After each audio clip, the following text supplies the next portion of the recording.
झूठ। हमें सब पता है कि आप पूरा दिन क्या काम करते हैं। यहाँ घर में खाने को दाने नहीं है और साहब को अय्याशा करनी होती बाहर। अरे तुम मुझ पर कभी यकीन क्यों नहीं करती? सच बोलोगे तो क्यों नहीं करूंगी यकीन मैं?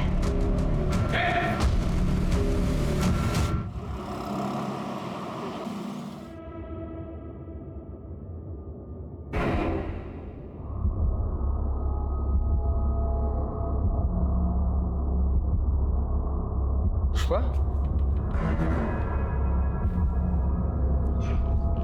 पुष्पा पगला गई हो क्या? हाँ, दरवाजा खोल के सो रही हो?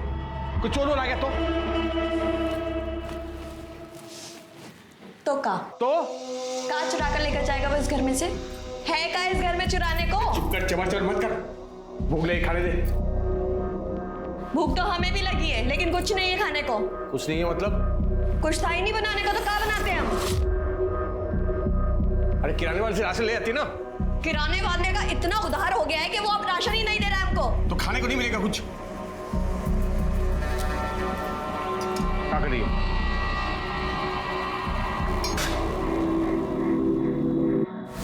पियो और सो जाओ। अब से ये ही मिलेगा जब तक तुम पैसे का इंतजाम नहीं करते हो। मजाक बना के रख दिया। मजाक तो तुमने हमारी जिंदगी का बना के रख दिया है।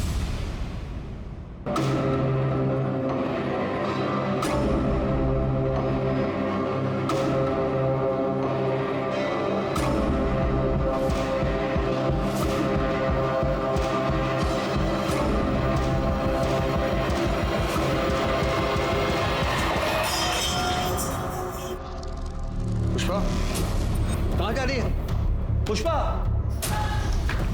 पुष्पा! रुक! ए पुष्पा! रुक!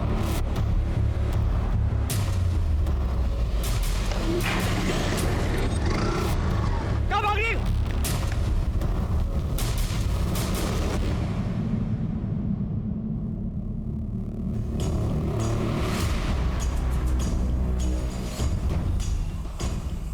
सर, गुमशुदगी की रिपोर्ट लिखवानी है सर।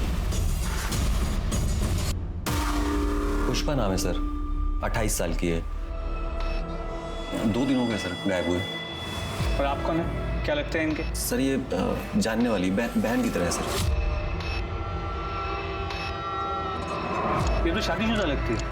हाँ सर। तो इनके पति का है, वो क्यों नहीं आया कंप्लेंट लिखवाने? सर इनके पति का नाम लल्लन है। दिल्ली में छोटा सा बिजनेस है सर, तो चिल्काना और गुल्ली गांव आना जाना होता रहता है। वो यहाँ इसलिए नहीं आया क्योंकि पुष्पा ने लल्लन को छोड़ दिया सर। वो सरपंच है ना सर, प्रताप यादव, गुल्ली गांव के, उनसे शादी करने वाली थी। लेकिन 2 दिन पहले मुझे रात को कॉल आया कि पुष्पा। हेलो हेलो अखिलेश, तुम हमें लेने आ सकते हो? अभी? हाँ अभी, जल्द से जल्द प्लीज। हुआ क्या है पर? अखिलेश, हमने फैसला किया है कि हम प्रताप यादव से शादी नहीं करेंगे।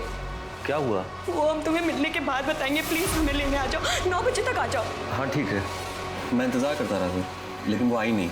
मैंने फ़ोन भी किया लेकिन फ़ोन अब तक बंद आ रहा है। अगले दिन मुझे दिल्ली जाना था तो मैं चला गया। वापस आने के बाद मैंने बहुत कोशिश की, लेकिन वो ना ही प्रताप यादव क्या है ना ही लल्लन सिंह क्या। लेकिन ये प्रताप यादव की तो 2 दिन पहले शादी हो गई है ना? हाँ सर, किसी और से की। मैं ज़्यादा नहीं जानता सर, आप प्लीज़ पता लगाइए ना कि कहाँ है।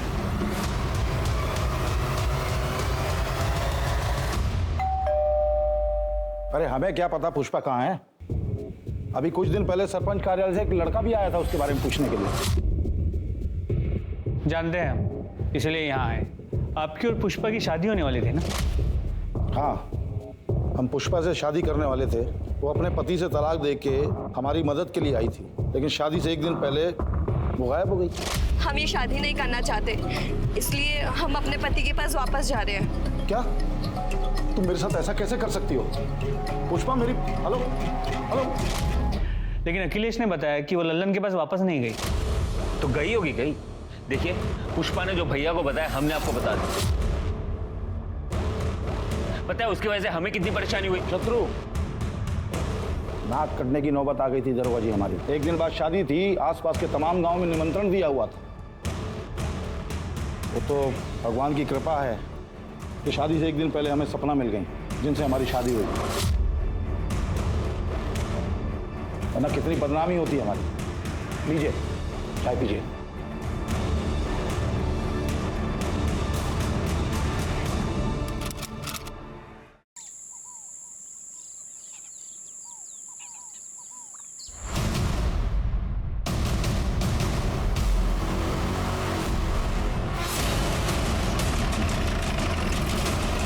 एग्जैक्टली वही है।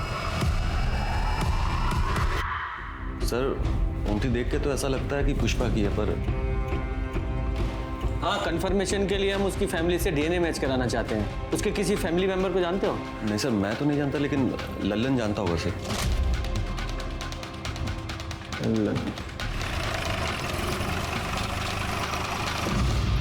पुष्पा हमेशा पैसों के लिए झगड़ा करती थी मुझसे। कितनी बार तो खाना भी नहीं बनाती थी, मुझे भूखे पेट पानी पीकर सोना पड़ता था। 3 महीने पहले वो घर छोड़कर चली गई। बाद में पता चला कि वो भुल्ली गांव के सरपंच के वहाँ ठहरी हुई और उसी सरपंच प्रताप यादव के साथ शादी करने वाली है। उसके बाद उसका क्या हुआ मुझे नहीं मालूम और मैं जानने की कोशिश भी नहीं की। तो तुम्हारे कहने का मतलब ये है कि पुष्पा ने जब तुम्हारा घर छोड़ा उसके बाद से तुमने उससे कभी बात नहीं की? कसम से सर, कभी बात। हमारे साथ पुष्पा के कॉल रिकॉर्ड्स हैं हमारे पास। 13 दिसंबर की रात को उसने तुझसे फोन पे बात की थी, उसके बाद वो गायब हुई है। हाँ हाँ सर, एक कॉल आया था मुझे। मैं हेलो हेलो बोल रहा था, लेकिन सामने से कोई आवाज़ नहीं आ रही थी, तो मुझे लगा कि कॉल अचानक कट गया। और फिर तेरी कोई बात नहीं, तूने कॉल बैक भी नहीं किया? हाँ, मैंने दोबारा कॉल नहीं किया क्योंकि मुझे इस बात का गुस्सा है कि वो मुझे छोड़ कर गई है। लेकिन आप ये सब क्यों पूछ रहे हैं? क्या मिल गई क्या आपको? वो नहीं मिली है, लेकिन एक औरत की लाश मिली है। क्या? और हमें शक है कि वो पुष्पा की हो सकती है। लाश? शर्मा जरा वो अंगूठी दिखाओ, जरा ये अंगूठी देखो और बताओ पुष्पा की है क्या ये? ऐसी अंगूठी पुष्पा भी पहनती थी। भी मतलब इस तरह की अंगूठी गांव की हर औरत पहनती है, मंदिर के बाहर बिकती है सब। लेकिन ये पुष्पा की है या नहीं ये बता नहीं सकता। पुष्पा की फैमिली में कोई और भी है? तो फैमिली में सर एक भाई है, हरी शुक्ला, कानपुर में रहता है। नंबर दो उसका। शर्मा, ये पुष्पा के भाई हरि प्रसाद का पता लगाओ और उसका डीएनए सैंपल कलेक्ट करो। और ये लल्लन, इसकी पूरी कुंडली निकालो। ऐसा करो, एक कांस्टेबल को सादी वर्दी में इस लल्लन पर नजर रखने के लिए बोलो। सर,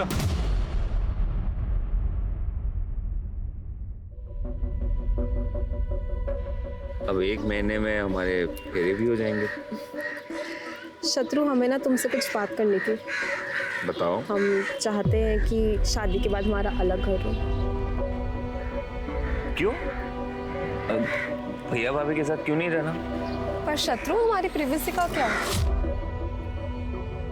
जो एक साथ रहते हैं उनका प्रिवेसी नहीं होता क्या? ऐसे तो जॉइंट फैमिलीज होते ही नहीं। अब भाभी के बिना रहना तो मैं सोच भी नहीं सकता। तुम तो ऐसे बोल रहे हो जैसे सपना भाभी हमेशा से वहीं रहती थी। हमेशा से नहीं रहती थी, पिछले 3 महीने से आई हुई है। लेकिन भाभी बहुत अच्छी है। क्या बात है भाभी, माँ बिल्कुल ऐसी मालिश करती थी। तुम जब सपना भाभी से मिलोगी ना, तब तुम्हें पता चलेगा कि वो कितनी अच्छी है। अरे अच्छा हुआ वो पुष्पा भाग गई और भैया को सपना भाभी से शादी करनी पड़ी। किस्मत अच्छी है उनकी। देखो सब ठीक हो जाएगा। सर, पुष्पा के भाई हरी शुक्ला के अनुसार पुष्पा की उससे बात ही नहीं हुई थी। लेकिन उसका डीएनए सैंपल तो लिया ना तुमने? ले लिया है सर। Very good. इस सैंपल को बॉडी के साथ टेस्टिंग के लिए लैब में भेज दो। सर, कांस्टेबल अमन यादव का कॉल आया था। ललन गांव के बाहर भवानी मंदिर में शादी कर रहा है। अच्छा। ओम श्री सिद्धि विनायक स्वाहा, अष्ट विनायक स्वाहा, ओम गण गणपतये स्वाहा। सर, जिस कांस्टेबल को हमने ललन पे नजर रखने के लिए कहा था, उसने हमें बताया कि पिछले 2 सालों से ललन का चक्कर चिलकना गांव की एक औरत अंबिका से चल रहा है। इसी बात को लेकर पुष्पा ललन पे बहुत चिढ़ती भी। जैसे ही पुष्पा ने घर छोड़ा, लोगों ने बताया कि अंबिका को ललन के घर पे रात बेरात देखा गया है। इस लल्लन को बहुत जल्दी है दूसरी शादी करने की। इतनी भी क्या जल्दी है? कुछ रस्में हमारे साथ भी निभाई है। सर क्या हुआ सर? पुष्पा के होते हुए तुम दूसरी शादी कैसे कर सकते हो? तुम्हारी पत्नी है ना पुष्पा। लेकिन आप ही ने तो बोले थे कि पुष्पा मर चुकी है। ऐसा नहीं कहा था कि वो मर चुकी है, सिर्फ इतना कहा था कि क्या वो पुष्पा की बॉडी है, हमें शक है। कंफर्म नहीं किया था, लेकिन तूने तो कंफर्म ही कर दिया। ऐसा तो नहीं तूने पुष्पा को मार दिया इसलिए तू अंबिका से दूसरी शादी कर रहा है? पुष्पा के मर्डर के जुर्म में अरेस्ट करो इसे। अरे सर रुकिए, 1 मिनट सर, एक मिनट बात सुनिए सर। देखिए ये सच है कि पुष्पा की वजह से पैसा और डील खो दिया था मैंने, लेकिन मैंने इसको मारा नहीं सर। मैंने इसको मारा नहीं। कौन सी डील और कौन सा पैसा? प्रताप यादव की डील थी सर। वो पुष्पा के साथ 4 साल के लिए शादी करना चाहता था। इसके बदले में वो हर महीने मुझे 2.5 लाख रुपया देने वाला था सर। 4 साल के लिए शादी? ऐसी कौन सी डील होती है भाई 4 साल के लिए शादी? नहीं, अगर मान भी लें कि कोई ऐसी डील होती भी है और वो प्रताप यादव ऐसा क्यों करने वाला था? मैं बताता हूँ सर। ये जो प्रताप यादव है ये 2 बार से सरपंच पद पे था, लेकिन इस साल सरपंच की सीट औरतों के लिए आरक्षित थी और वो कुंवारा था, इसलिए वो चाहता था कि कोई औरत नकली पत्नी बन के उसके साथ रहे सर, बस और कुछ नहीं। तो पुष्पा ही क्यों? देखिए सर, वो मुझे स्कूल के टाइम से जानता था, इसलिए वो मेरे घर पे आया और ये सब। अरे ऐसे कैसे दे दे अपनी पत्नी को प्रताप, और आ गए हो का? ठंडे दिमाग से हमारी बात को समझो लल्लन। देखो, हम तुम्हारे बचपन के स्कूल के दोस्त हैं, हमको मना कर रहे हो तुम। वैसे भी हमको एक औरत चाहिए जिसे भूलनी गाँव में कोई नहीं जानता हो। अरे नकली शादी है, डील है डील। अरे कैसे हम अपनी पत्नी को तुमको दे दे? कुछ भी। हम तैयार है जी। क्या बात कर रही हो? बोरा तो आप गए जो घर आई लक्ष्मी को मना कर रहे हैं। तो उसके लिए हमारी गृह लक्ष्मी को किसी गैर मर्द के साथ भेज दे, उसके साथ सुला दे क्या? अरे क्या बोल रहे हो? नकली शादी है, हाथ भी नहीं लगाएंगे पुष्पा को हम। अलग कमरे में रखेंगे उसको, बस पब्लिक के सामने हमारे साथ रहना पड़ेगा और सरपंची का काम सिखा देंगे इसको हम। बिल्कुल चिंता मत करो। हैं? हाँ बोलो। हम तैयार है प्रताप जी। बताइए कब करनी है नकली शादी? बहुत बढ़िया, ये हुई बात। अरे सुनो सुनो, पकड़ो आप प्रताप 1.5 लाख रुपए रखो पैसा। और सुनो, बस एक काम करना है कि 4 साल तक पुष्पा को फोन नहीं करोगे तुम। हाँ ठीक है, तैयारी करो। पुष्पा के अंदर पैसों का लालच भरा पड़ा था सर, पैसे को देखते ही नीयत खराब हो जाती थी उसकी। एक दिन पैसा लेकर भाग गए मेरे घर से सर। कहाँ भाग गई? किसके साथ भागी वो? कौन था वो आदमी? चेहरा ठीक से देख नहीं पाया, हेलमेट पहना हुआ था, लेकिन बाद में मालूम पड़ा कि वो प्रताप यादव के घर पे है, उसके साथ शादी करना चाहती है। तो अखिलेश ने तुझे यह नहीं बताया कि पुष्पा ने प्रताप के साथ शादी नहीं की है, वो वहां से भी भाग गई है? हाँ बताया था सर उसने, लेकिन वो यहाँ भी नहीं आई। शायद वो बाइक वाले के साथ भाग गई होगी। उसे वैसे भी मेरी नहीं पड़ी सर, मैं इसके बारे में क्यों सोचूं सर, और क्यों ना करूं मैं दूसरी शादी? बताइए मुझे। नहीं, कहानी तूने अच्छी सुनाई है। कहीं ऐसा तो नहीं है कि पुष्पा ने तुझे फोन किया हो कि मैं प्रताप के साथ शादी नहीं कर रही हूँ, अपने घर वापस आ रही हूँ? तुझे तो अंबिका के साथ शादी करनी थी, तो तू डर गया। अरे अगर वो आ जाएगी तो इसके साथ शादी कैसे करेगा, इसलिए तूने उसे रास्ते से हटा दिया, सीधा मार ही डाला उसे। भुल्ली गांव के बाहर जो लाश मिली है वो पुष्पा की है ना, वहीं मारा ना तूने उसे? कसम से बोल रहा हूँ, मुझे नहीं पता, मैंने उसको नहीं मारा सर। वो तो हम पता लगा ही लेंगे कि किसने मारा है, जब तक केस सॉल्व नहीं हो जाता गांव के बाहर नहीं जाएगा तू। और हाँ, ये दूसरी शादी करने की भी जरूरत नहीं है, समझ गया? वरना तेरी बारात थाने से निकालूंगा मैं। कीजिए, इस प्लॉट को डेवलप कीजिए, बस ध्यान रखिएगा कि बीच बीच में फूलों के पौधे भी लगाने हैं। पब्लिक गार्डन प्रॉपर्टी है वो। ठीक है सरपंच जी, हो जाएगा। पेपर साइन हो गए? जी। ये लीजिए 5 लाख रुपए। पेपर दो।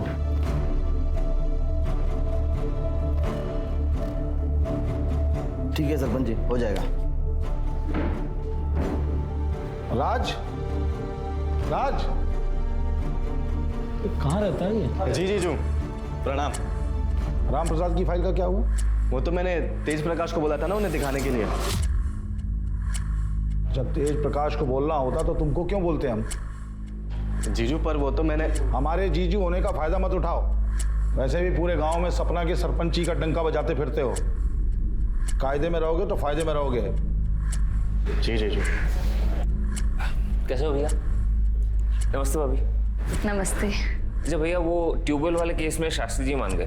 देखा, सीखो इनसे कुछ। हमारे भाई होने के नाते अकड़ सकते हैं, लेकिन नहीं, जो काम हम इनको बोलते हैं पूरी ईमानदारी से पूरा करते हैं, किसी दूसरे पे थोपते नहीं हैं, समझे? जीजू पर वो काम में। सही तो कह रहे हैं, कुछ सीखो शत्रु से। पर नहीं, तुम्हारे दिमाग में तो गोबर भरा है। अब खड़े क्या हो, जाओ यहाँ से।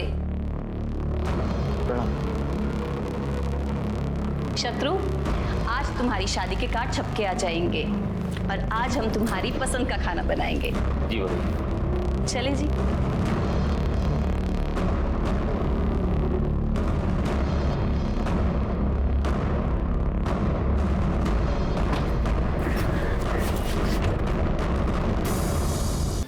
दो लोग आपको मिलकर सिर्फ बेवकूफ बना रहे, आपको ये बात समझ नहीं रही है? सिर्फ रबर के स्टैम्प की तरह इस्तेमाल कर रहे हैं जीजू आपका, और कुछ नहीं। ये कैसी बातें कर रहे हो एक बात आप ही मुझे बताओ, महीने में लाखों कमाते हैं जीजू, उसका एक दहला भी देते हैं आपको? नहीं। अरे जरूरत पड़ने पर जब भी उनसे पैसे मांगे हमेशा दिए हैं ना उन्होंने। ये भीख के पैसे ना आपको अच्छे लगते होंगे, मुझे नहीं अच्छे लगते। और किस चीज के लिए पैसे मांगते हैं आप? घर गृहस्थी चलाने के लिए? उसके अलावा 1 रुपया भी मांगे आपने कभी ऊपर से?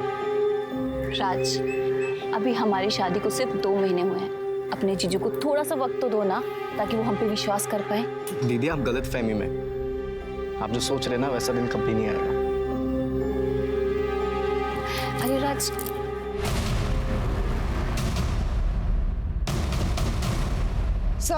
सर हमने प्रताप के बारे में पता किया तो उसका राइट हैंड तेज प्रकाश एक हिस्ट्री शीटर है। उसकी बीवी राजेश्वरी प्रताप के घर नौकरानी का काम करती है। सर पड़ोसी उससे पूछताछ की तो एक पड़ोसी कमली सिंह ने हमें बताया कि राजेश्वरी को भूषण ज्वेलर्स के यहाँ पे चांदी के बर्तन बेचते हुए देखा है मैंने। तो राजेश्वरी ने चोरी की। जब मैंने उससे पूछा तो उसने बताया कि प्रताप भैया ने उसे गिफ्ट दिए थे। गिफ्ट? हाँ, पहले भी मैंने ऐसे गिफ्ट बेचते हुए दुकान पर उसको देखा है, लेकिन लगता है जब से सपना भाभी आई है उसे गिफ्ट मिलना बंद हो गया है। ये राजेश्वरी और प्रताप यादव, इन दोनों का कोई चक्कर है क्या? सर कमली ने कुछ खुल के नहीं बताया। उसने नहीं बताया तो सीधे राजेश्वरी से पूछते। सच कहते हैं साहब, वो सारे गिफ्ट्स भैया जी ने दिए थे। साहब हम भैया जी के गिफ्ट घर पे नहीं रख सकते थे, इसलिए हमने बेच दिया, क्योंकि वो भैया जी और शत्रु अच्छे आदमी नहीं है। अच्छे इंसान नहीं है इसका क्या मतलब है? साहब बहुत मौका परस्त लोग हैं, मतलब अपने फायदे के लिए कभी भी बदल सकते हैं। देखिए ना, यूँ तो भैया जी ने कभी शादी नहीं की, सारी जिंदगी कुंवारे थे, पर जैसे सरपंच की कुर्सी बचाने का मौका आया उन्होंने फटाफट शादी कर ली। भैया जी की पीने की आदत है, पीने के बाद वो बहुत बदतमीजी करते हैं। और तुम्हारा पति, वो कौन सा दूध का दूल्हा है? साहब हम मानते हैं कि वो दूध के दूल्हे नहीं है, पर आज जब से उन्होंने हमसे शादी की वो बदल गए। हाँ, वो भैया जी के छोटे मोटे बुरे काम कर देते हैं, मतलब लोगों को डराना धमकाना, उनके पैसों को संभालना। तुम्हारे भैया जी के लिए तुम्हारे पति तेज प्रकाश ने कोई खून भी किया है? ये आप क्या बोल रहे हैं साहब? हम खूनी नहीं है। तो इतना डर क्यों रहे हो? साहब पुलिस को देख के कौन ही डरता है। अब हम लोग तो गरीब आदमी है साहब, जैसे तैसे करके गुजारा होता है। हमें छोड़ दो साहब। 13 दिसंबर को कहाँ थे तुम? 13 दिसंबर मतलब जिस रात पुष्पा गायब हुई, उस रात कहाँ थे तुम? साहब ये तो घर पर ही थे। हाँ साहब, मैं घर पे ही था, और अगले दिन जब हवेली पहुंचा तो पता चला पुष्पा जी भाग गई। भैया जी बहुत गुस्से में थे, क्योंकि शादी की सारी तैयारियां हो गई थी।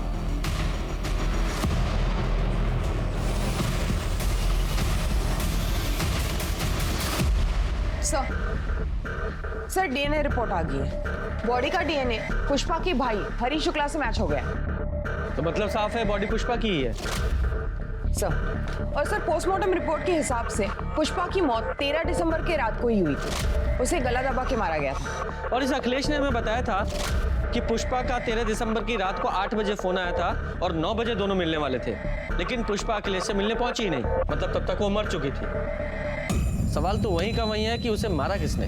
सर लल्लन? मुझे नहीं लगता। मैंने लल्लन और अंबिका के मोबाइल की लोकेशन चेक की थी। उस रात दोनों की मोबाइल की लोकेशन ना तो जंगल के पास की थी और ना ही भूलनी गांव। दोनों की लोकेशन लल्लन के घर के पास की ही थी। लेकिन ये भी तो हो सकता है लल्लन ने पुष्पा को मारने के लिए किसी को सुपारी दी हो, क्योंकि पुष्पा न सिर्फ किसी और की बीवी बनने के लिए तैयार हो गई थी, बल्कि लल्लन ने जो डील का पैसा एडवांस में लिया था 1.5 लाख रुपया, वो भी लेकर भाग गई थी। इस लल्लन के पास पुष्पा को मारने का सबसे स्ट्रॉन्ग मोटिव है। इसे अरेस्ट करो। तब तक मैं प्रताप यादव से जरा पता करता हूँ कि पुष्पा के बारे में उसने हमसे झूठ क्यों बोला। तुम मानते हो तुमने ऐसी डील ऑफर की थी? हाँ की थी।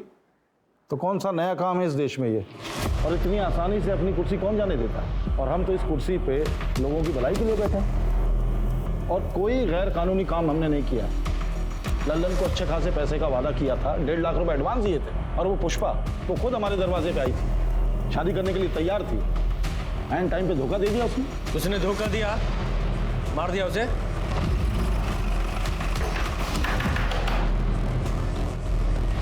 सर आप ले चलो इसे। लेकिन क्यों सर? मैंने क्या किया सर? पुष्पा का मर्डर। एक मिनट सर, मैंने पुष्पा को नहीं मारा सर। आप प्रताप और शत्रु से पूछे ना, उन्होंने मारा होगा सर। भैया ने ऐसा कुछ नहीं किया। तुम्हारी हिम्मत किसी भैया पे इल्जाम लगाने की? हिम्मत की बात करेगा ना। एक मिनट इंस्पेक्टर साहब, हमने कहा ना कि पुष्पा की मौत से हमारा कोई लेना देना नहीं। क्या हुआ था उस रात? देखिए हम पुष्पा से मिलने उसके कमरे में गए तो पुष्पा हमें नहीं मिली। तो पूरे घर को ढूंढा हमने, वो कहीं नहीं दिखी। फिर बाद में पुष्पा का फोन आया, उसने बोला कि वो हमसे शादी करने को तैयार नहीं है, इसलिए घर छोड़ के गई है। उस रात तुमने पी रखी थी? तो कैसा सवाल कर रहे हैं आप? हमने सुना है तुम रोज पीते हो और पीने के बाद जरा ज्यादा ही तरन्नुम में आ जाते हो और बदतमीजी करने लगते हो सकता है उस रात तुमने उसके साथ बलात्कार करने की कोशिश की, उसने विरोध किया तो मार डाला उसे। क्या बकवास कर रहे हो? एक मिनट इंस्पेक्टर साहब, बात कर रहे हैं ना हम। आप हाथ क्यों चला रहे हैं? हम मानते हैं कि हम रोज शराब पीते हैं, लेकिन हम किसी औरत के नजदीक नहीं जाते, यहां तक कि हम किसी को छूते तक नहीं है। चाहे तो आप सपना से पूछ लीजिए। अपनी पत्नी को भी नहीं छूते? देखिए, हम पराई औरत के बारे में बात कर रहे हैं।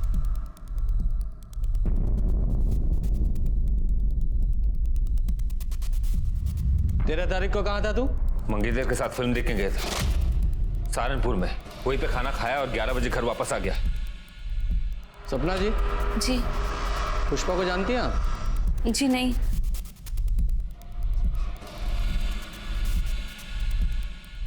राजेश्वरी को आप बड़े महंगे तोहफे देते हैं।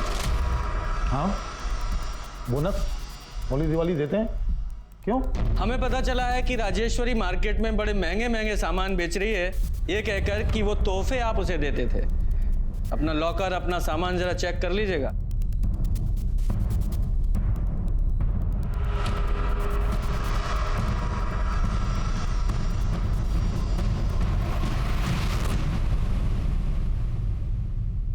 सर, राजेश्वरी के अनुसार प्रताप पीने के बाद कंट्रोल में नहीं रहता था। हाँ, लेकिन जब हमने प्रताप से पूछताछ की थी तो उसने बताया था कि उसने किसी भी औरत के साथ कभी भी कोई बदतमीजी नहीं की। और सपना ने उसकी हाँ में हाँ मिलाई थी। कहीं ये सपना प्रताप की टेम्परेरी बीवी तो नहीं है, जैसे कि पुष्पा होने वाली थी?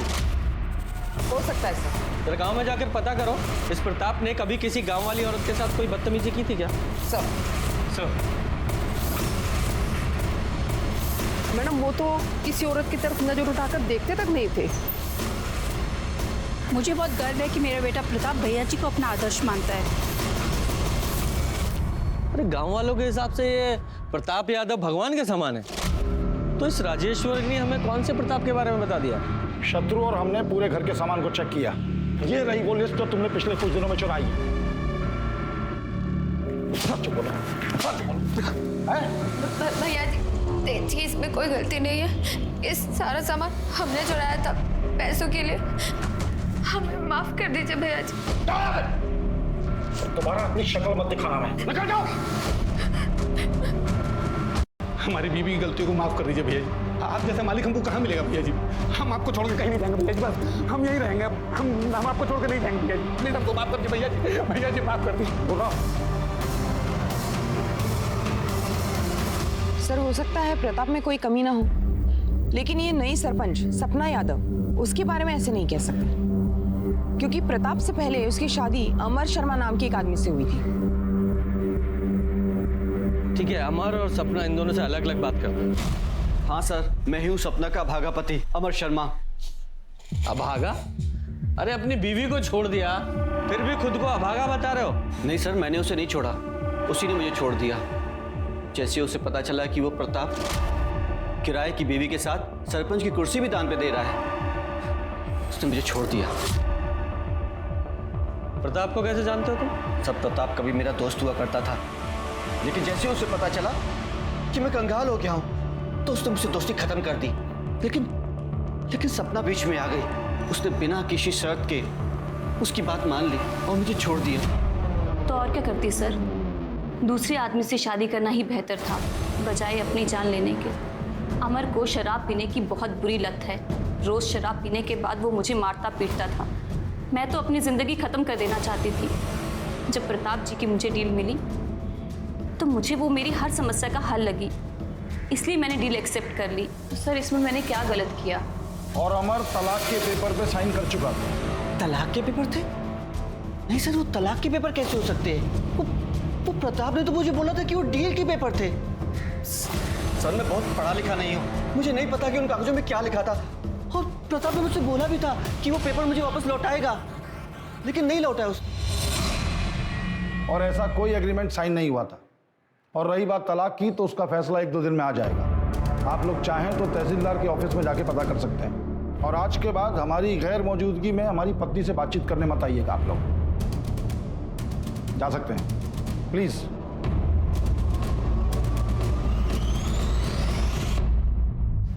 सर 10 तारीख की रात पुष्पा जिस बाइक पे भागी थी, कहाँ भाग रही? वो बाइक पुष्पा को पिक करने से पहले एक गैराज में रुकी थी। वो गैराज बाईपास रोड पे था, वहाँ एक सीसीटीवी कैमरा था और सर उस आदमी ने अपना हेलमेट उतारा था। सर देखिए वो आदमी कौन है। ये तब से हमें बेवकूफ बना रहा है। लेके आओ इसे। तुम्हारी लोकेशन रिकॉर्ड के हिसाब से पहले उस रात तुमने अपनी बाइक का पंचर बनवाया, फिर पुष्पा को पिकअप किया, उसे प्रताप के घर छोड़ा, उसके बाद तुम अपने घर चले गए। सही कहा मैंने? सर मैं मानता हूँ कि उस रात घर से भागने में पुष्पा की मदद मैंने की थी। ए रुक पुष्पा! दरअसल क्या हुआ था सर कि पुष्पा को लल्लन और अंबिका के रिश्ते के बारे में मालूम चल गया था। वो बहुत डरी हुई थी सर अपने भविष्य को लेकर, इसलिए उसने सोचा कि क्यों ना 4 साल के लिए प्रताप की बीवी बन जाए। और वो पैसे सर जो उसकी डील के थे वो उसने लिए थे घर से। सर मैंने ही उसे प्रताप के घर छोड़ा था। 2 दिन बाद उसका फिर से फोन आया और उसने मुझे बुलाया, जैसा कि मैंने सर आपको बताया भी है कि मैं वहाँ गया था। जरा अच्छे से याद करके बताओ उस रात पुष्पा ने फोन पर तुमसे क्या कहा था? हेलो अखिलेश, हम प्रताप यादव से शादी नहीं कर सकते। क्या हुआ? यहाँ की नौकरानी राजेश्वरी को हमने चोरी करते हुए पकड़ा। बहुत हंगामा हुआ और उसके पति तेज, उसने हमें चाकू दिखाकर धमकाया, कहने लगा कि हम अपना मुंह बंद रखें। तुम ठीक तो हो? हाँ हम ठीक है, तुम बस 9 बजे तक आ जाओ, बाकी बातें हम मिलकर बताएंगे। हाँ ठीक है सर, मैंने आपको बताया तो मैं वहाँ गया था, मैं इंतजार कर रहा था लेकिन पुष्पा वहाँ आई नहीं। मैंने फ़ोन भी लगाया लेकिन फ़ोन नहीं उठाया सर उसने। नहीं ऐसा भी तो हो सकता है कि तुम झूठ बोल रहे हो। पुष्पा सचमुच तुम्हारे पास आई हो, तुमने उसे शादी के लिए प्रपोज किया, उसने मना कर दिया तो गुस्से में आकर उसे मार दिया। क्यों नहीं हो सकता? सर आप ये क्या बोल रहे हैं? पुष्पा को बहन मानता था मैं। शक के बिना पर पुलिस ने अखिलेश को कस्टडी में रखा, लेकिन अभी तक पुलिस को यह समझ नहीं आ रहा था कि पुष्पा का कातिल कौन था और उसने कत्ल किया क्यों। लल्लन के पास मोटिव था तो प्रताप और अखिलेश के पास भी अपने अपने कारण थे पुष्पा को मारने के लिए। लल्लन ने कस्टडी में यह माना कि उसने पुष्पा के बारे में गलत कहा था। पुष्पा दरअसल प्रताप की डील पे कभी हाँ कहना ही नहीं चाहती थी, पर लल्लन ने उस पर दबाव डाला और उसने खुद प्रताप से एडवांस लिया। राजेश्वरी ने कबूला कि उसने प्रताप के कैरेक्टर के बारे में झूठ कहा था पुलिस से। वो खुद सरपंच बनना चाहती थी, इसलिए उसने प्रताप को ऑफर किया था उसकी टेम्पररी बीवी बनने के लिए, लेकिन बजाय उसे चुनने के पहले प्रताप ने चुना पुष्पा को और फिर सपना को। पुलिस कश्मकश में थी कि क्या वाकई प्रताप निर्दोष है, लेकिन 2 दिन बाद पुलिस को प्रताप के खिलाफ एक कंप्लेंट मिली जिसने सबको चौंका दिया। प्रताप जी ने हमारे साथ रेप किया है सर। क्या? आपके पति ने? शादी की डील हुई थी कि प्रताप दीदी को हाथ भी नहीं लगाएगा, दोनों को अलग अलग कमरे में रहना था। सर 2 महीने तक सब ठीक था, लेकिन कल रात प्रताप जी हमारे कमरे में आए और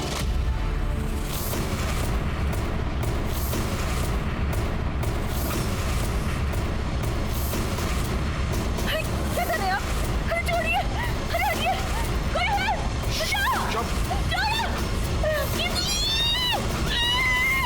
झूठ बोल रही हो सपना, दिमाग चल गया उसका। तो तुमने सपना के साथ जबरदस्ती नहीं की? जी बिल्कुल नहीं। कल रात पीने के बाद जब हम अपने कमरे पे जा रहे थे तो अरे कुछ मदद करें आपकी, कहीं चोट लग जाएगी आपको। नहीं जरूरत नहीं है, हम चले जाएंगे। कैसी बातें कर रहे हैं? हमें अपना फर्ज तो निभाने दीजिए, पत्नी है हम आपकी, संभाल के। Thank you thank you thank you. अरे अरे ये क्या कर रही हो तुम? टेम्परेरी ही सही, पर हम पति पत्नी हैं, और कौन सी पत्नी नहीं चाहेगी कि वो अपने पति को खुश ना करे। वो सपना हमें खुद फंसा रही है। वो क्यों फंसाएगी? वो भी अपने ही पति को रेप के इल्जाम में। शायद उसको कोई भड़का रहा होगा। कौन? उसका नकारा भाई राज, वो भड़का रहा होगा उसे। कौन किसे भड़का रहा है और कौन छुपा रहा है वो तो हम पता लगा ही लेंगे। फिलहाल तो हमने सपना को मेडिकल के लिए भेजा है। प्रताप झूठ बोल रहा है सर, हम तो सिर्फ नाम के सरपंच हैं, रबर स्टैंप है। हमें कब, क्या, कैसे करना है, इन सब का फैसला प्रताप जी करते हैं। और सर, दोनों ही सूरतों में तो बदनामी हमारी ही होगी। हमें तो हमारी जान जाने का भी खतरा है कि हमारे साथ भी वो ना हो जाए जो पुष्पा के साथ। आपका कहने का मतलब है कि प्रताप ने पुष्पा को मारा? हमें नहीं पता सर, हम कुछ नहीं जानते। जो प्रताप है ये इतना पावरफुल आदमी है कि इसके लिए कुछ भी नामुमकिन नहीं है। और वो तेज और शत्रु उसके एक आवाज पे कुछ भी करने के लिए खड़े हो जाएंगे। सर प्लीज आप दीदी को प्रोटेक्शन दे दीजिए। देखिए, इनकी मेडिकल रिपोर्ट आने तक हम ऐसा नहीं कर सकते, हमें रुकना पड़ेगा। सर पर दीदी सरपंच है, आप इतना तो कर ही सकते हैं। रहने दो राज, पुलिस को अपना काम करने दो, तब तक हम अपनी रक्षा खुद ही करेंगे। चला कि सपना सेक्सुअली एक्टिव थी लेकिन रेप का कोई साइन नहीं मिला, तो या तो इसका मतलब ये था कि ये रिश्ता दोनों की रजामंदी से हुआ, या फिर सपना ने खुद को सरेंडर किया प्रताप के आगे डर के मारे। तो क्या सपना के साथ मैरिटल रेप हुआ था, जो असल में एक शादी थी ही नहीं, सिर्फ 4 साल की डील थी? पुलिस प्रताप को लेके एक और बार कंफ्यूज हो गई थी, क्योंकि सपना प्रताप के खिलाफ फिर से कंप्लेंट लेके पहुंची कि प्रताप ने उसे मारने के लिए गुंडे भेजे थे जब वो सरपंच ऑफिस से निकलकर घर वापस जा रही थी। सपना ने जहां एक तरफ अपने चोट के निशान पुलिस को दिखाए, वहीं दूसरी तरफ ये भी बताया कि गुंडों ने उसे प्रताप की बदनामी न करने की हिदायत दी थी, और उनमें से एक की आवाज तेज प्रकाश जैसी थी। अरे हमने कोई रेप कोई अटैक नहीं किया इनके ऊपर, और हम कल पूरी शाम भैया जी के साथ ही थे, तो हम कैसे अटैक कर सकते हैं? सर, ये तो एक दूसरे का ही साथ देंगे ना। कमीनी शांत खड़ा रहे, दादा गर्मी मत दिखा वरना यही ठंडा कर दूंगा। आधा कुर्सी के लिए ये सब डील मत करो, आपने मेरी एक नहीं सुनी। भाभी देखिए, भैया आपको कभी चोट नहीं पहुंचा सकते, लेकिन आपकी ये हालत मुझसे देखी नहीं जा रही। मेरे तरफ से जो कुछ भी होगा ना मैं करूंगा।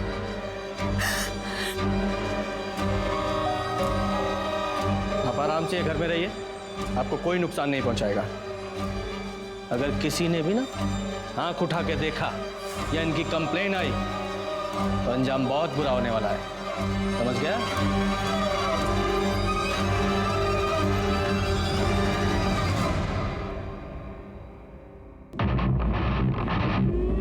भाभी अंदर आ जाओ। हाँ आ जाओ। ये दवाई लेके आया था मैंने, आपके दर्द में आराम मिल जाएगा, लगा दूं?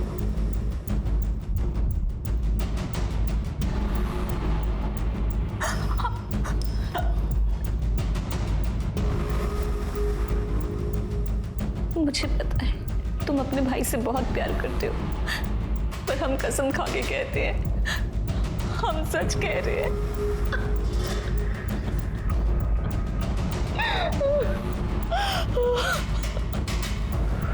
भाभी प्लीज रोइए मत।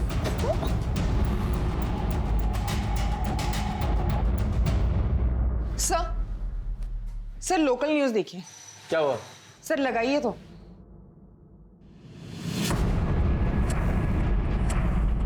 हमारे पति प्रताप जी ने हमारे साथ जबरदस्ती की और फिर अपने गुंडों और तेज प्रकाश को भेजकर हमें धमकाया, पर इससे भी उनका मन नहीं भरा। अभी 2 दिन पहले उनके छोटे भाई शत्रु ने हमारे साथ जबरदस्ती की, हमारे कमरे में। पर हम पुलिस के पास जाकर करते भी तो क्या करते, क्योंकि हम गए थे पुलिस के पास, पर हमें उनसे कोई मदद नहीं मिली। हमारी सुरक्षा के लिए एक कांस्टेबल तक नहीं दिया। मैं डॉक्टर शहीद हूँ। सपना जी के बाएं हाथ में काफ़ी गहरी चोट आई है, जिसकी वजह से हमें प्लास्टर लगाना पड़ा।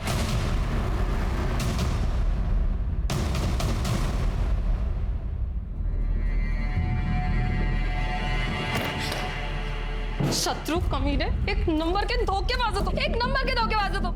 मेरी जिंदगी बर्बाद कर दी तुमने। जब तुम सपना भाभी की तारीफ करते थे, जब कहते थे कि तुम उनसे प्यार करते हो, मैंने कभी नहीं सोचा था तुम इतने घटिया इंसान हो गए।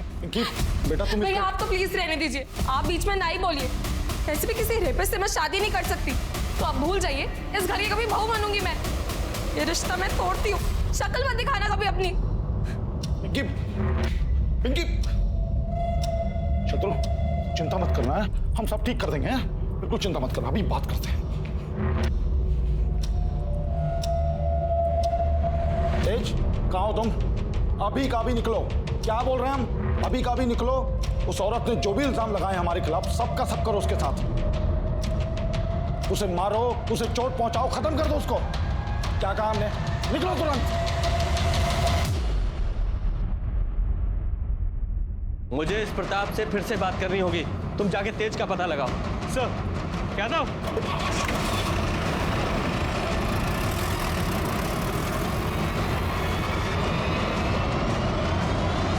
क्या चल रहा है? सर वो सपना जो बोल रही है, झूठ बोल रही है वो। तेज कहाँ है? तेज कहाँ है? बोलो शर्मा। सर, ये तेज प्रताप घर पे नहीं है। राजेश्वरी ने बताया कि प्रताप के कहने पे वो सपना को मारने गया। सर, मैं सपना का फोन बार बार ट्राई कर रहा हूँ, लेकिन उसका फोन नॉट रीचेबल आ रहा है। ठीक है। क्या कर रहे हैं आप? तेज कहाँ है? हमको क्या मालूम? अरेस्ट करो इसे और जरा चेक करो।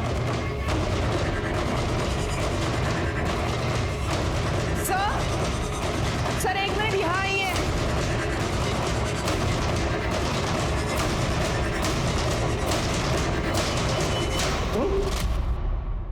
शत्रु, शत्रु, बॉडी को नीचे उतारो।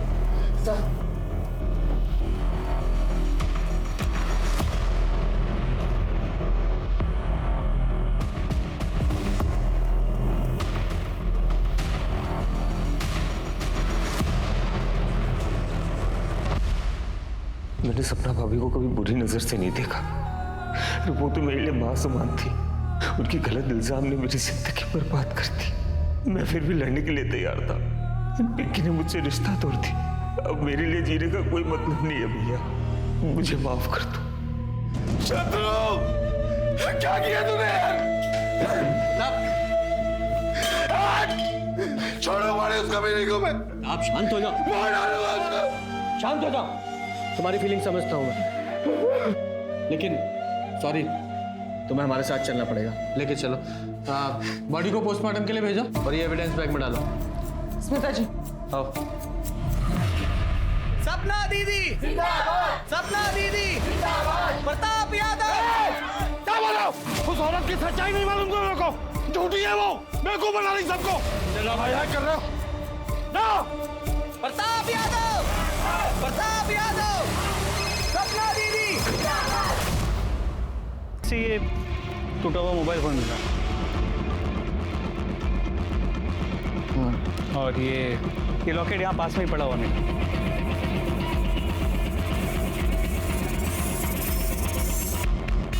शर्मा, इस जगह का डम डाटा निकलवाओ। 13 दिसंबर का रात 7 बजे से रात 11 बजे तक का डम डाटा निकलवाओ, वहां जहां पुष्पा की लाश मिली थी।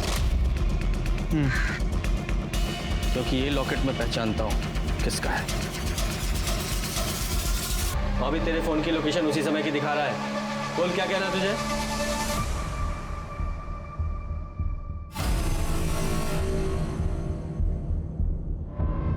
क्योंकि ये लॉकेट मैं पहचानता हूं किसका है।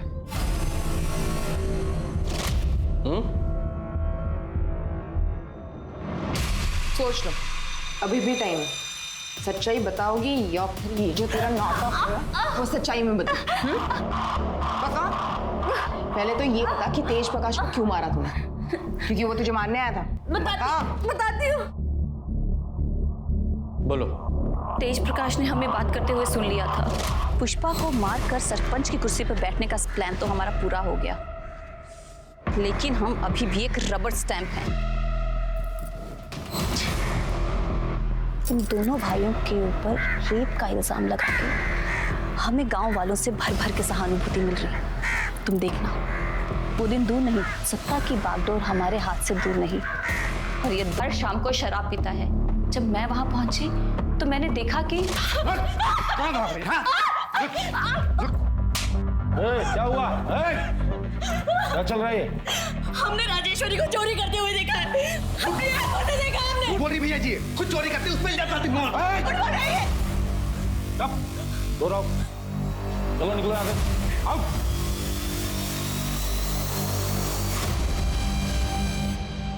चिंता मत करो, हम हैं तुम्हारे साथ। अरे हम आप हमें छू नहीं सकते हैं। सॉरी पुष्पा। मैं पुष्पा के कमरे में गई और उसे मैंने बताया कि प्रताप शराब पीने के बाद एक अलग आदमी बन जाता है। मैंने कहा था ना तुम्हें, देख लिया ना अपनी आंखों से। पर उन्होंने वादा किया था कि वो हमें कभी नहीं छुएंगे। पुष्पा, कोई भी आदमी इस बात पे कायम नहीं रह सकता। और प्रताप जैसा आदमी जिसके पास सत्ता की कुर्सी है, पावर है, वो तो कभी भी नहीं। देखो पुष्पा, अगर तुम अपनी इज्जत बचाना चाहती हो तो चली जाओ यहाँ से। ना जाने कितनी ही औरतें इसकी दरिंदगी का शिकार हुई हैं। और इन आदमियों को क्या है, इनको तो रोज कोई ना कोई चाहिए। हाँ, तुम सही कह रही हो। देखो, हम तुम्हें घर छोड़ देते हैं, हम बाहर तुम्हें मिलेंगे। तुम अपना सामान जल्दी से पैक कर लो। हेलो अखिलेश, मैंने राज को पहले ही गाड़ी तैयार रखने के लिए बोला था। पुष्पा, तुमने बहुत सही फैसला किया। तुम हमको ना गांव के बाहर ही छोड़ देना। ठीक है, तुम एक काम करो, प्रताप जी को फोन करके बोल दो कि तुम उनसे शादी नहीं करना चाहती, ताकि वो तुम्हारा पीछा ना करे। हेलो, हम बोल रहे हैं, हम ये शादी नहीं करना चाहते, इसलिए हम अपने पति के पास वापस जा रहे हैं। क्या तुम मेरे साथ ऐसा कैसे कर सकती हो? Hello hello Pushpa.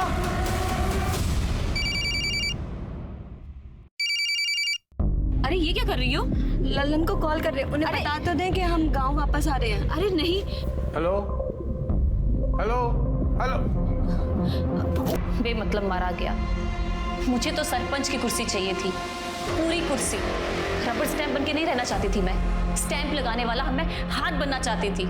इनके खिलाफ चार्जशीट बनाओ और अब जेल में बनना तुम सरपंच, वहां मिलेगी तुम्हें कुर्सी। लालच ने 3 लोगों को मौत के घाट उतार दिया। राजेश्वरी प्रताप को लालच के कारण बदनाम कर रही थी। सपना को पुष्पा को मार के टेम्पररी वाइफ बनने के बाद भी लालच खत्म नहीं हुआ, उसे और चाहिए था। और प्रताप उस सरपंच की कुर्सी पर नियंत्रण रखे रहने के लिए टेम्पररी बीवी लाने को तैयार हो गया। ये प्रताप का डिसीजन था, जिसकी वजह से 3 लोगों की मौत हो गई, 1 इंसान का प्यार छिन गया और 4 परिवार बिखर गए। हमारे पूर्वजों ने बिल्कुल ठीक कहा है, लालच बुरी बला है। तो चलिए, मैं दिव्यांका त्रिपाठी दहियाब लेती हूँ आपसे विदा। फिर मिलूंगी क्राइम पेट्रोल सतर्क के नए एपिसोड के साथ। आप सतर्क रहिए, सुरक्षित रहिए और देखते रहिए क्राइम पेट्रोल सतर्क।